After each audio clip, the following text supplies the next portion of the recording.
की पहली करम जब ज़मीं को छूती है, जब ज़मीं को छूती है। और पुरंदे अपनी मुधम आवाजों में नए दिन का आगाज करते हैं।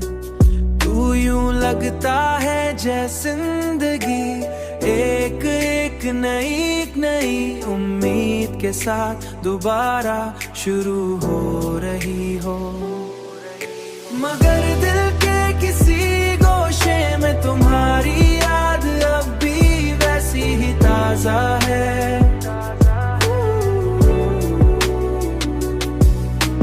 जैसे कुल की बात हो, वक्त के गुजरने के बावजूद तुम्हारी मोहब्बत की खुशबू मेरे दिल के आंगन में बिखरी हुई है,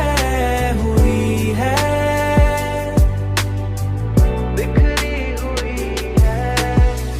हर तन्हा लम्हे में मुझे ये एहसास दिलाती है कि सच्ची मोहब्बत कभी खत्म नहीं होती है, कि सच्ची मोहब्बत कभी खत्म नहीं होती, बल्कि यादों की सूरत में हमेशा जिंदा रहती है। और इंसान के दिल में एक खामोश